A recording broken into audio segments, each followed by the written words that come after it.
Howdy doody, holla Rudy, Nelly in the hood, with her neighbour, Neil, a goody.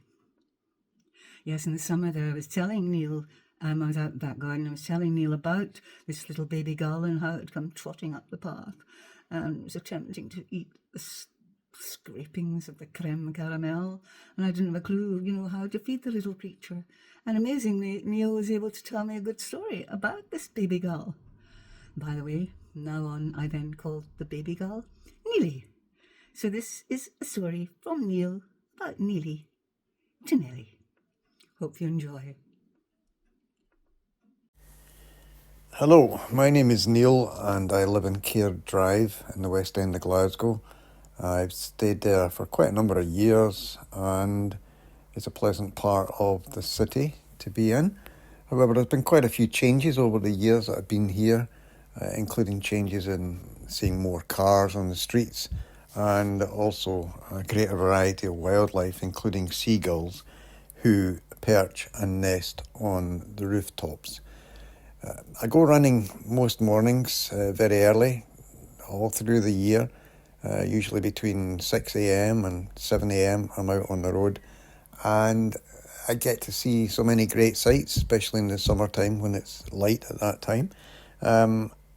And during July of the year, I notice that the seagulls nesting on the rooftops on Caird Drive, often the fledglings come out and try to fly, and many of them end up scuttling on the pavement between cars on Caird Drive.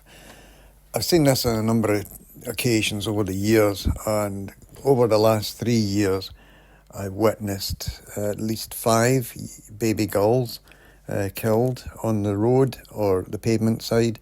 It looks as though they were killed by predators, but not devoured, which was doubly sad. I watched them coming back from my run in the morning, and they were quite friendly usually, but obviously somewhat wary of human beings for very good reasons. And it took a while for me to actually think about this and realise maybe there's a better way. Humankind has intervened by creating an urban environment. These seagulls are a number of miles away from their natural habitat, well, at least a mile anyway from the River Clyde, if that could be considered natural habitat. But beyond, in terms of the ocean and the coastline, which is where they really are designed for, with their webbed feet rather than claw-like feet, which other birds use to grasp onto branches and trees. So it's very difficult for the gulls, and I have a lot of sympathy for them as a person who's concerned about wildlife, animals, and a committed vegan for many years now. So I watched these killings, I should say, that happened a couple of years ago, 2-3 years ago. And I said, this year, I wouldn't let that happen again, despite advice not to intervene. This year, same thing, comes round July, 6:15 in the morning, out, run, come back 7:15, and I see a little gull in the corner behind a bush, and I see this repeated 2 or 3 days in a row, and I think, I'm not going to leave it here. So I took my t-shirt off, wrapped it up, and took it home to the back garden and thought, well, I'll give it a chance at least to survive here, because I don't think it would have survived another day. It was somewhat ruffled in terms of its feathers, and I thought, okay, might not be a great idea. Domestically, it wasn't a great idea because we have a cat and a dog. So bringing a baby seagull into the house wouldn't really go down very well and wouldn't work. So I left it in the back garden area and thought, well, I'll try and look after it for a period of time and see how we get on. First day, I went back down about 5, 6, 7 times to see how it was doing, see if it wandered around, and it did. It wandered around and was able to get into other gardens, but it came back. So I thought I need to give it some food.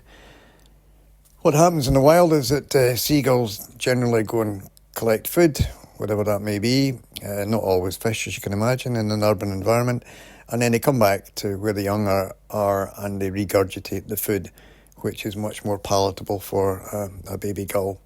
So I wasn't in a position where I could regurgitate suitable food. As I say, I'm a vegan, so I don't eat fish.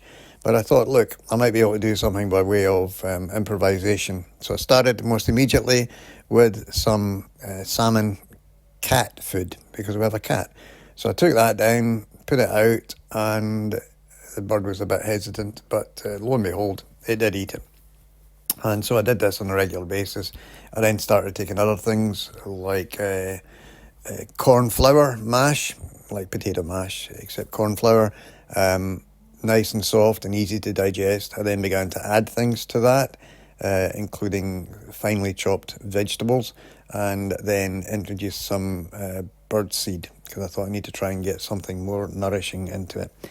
It managed to stay around for a number of days, a number of weeks, in fact, and then Nell next door saw it, and that led to a shared interest in trying to keep this bird alive.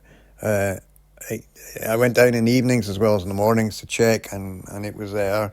I could hear it scuttling around in terms of the webbed feet on the grass and the gravel, so I knew he was there, and also currying into some of the shelter around about.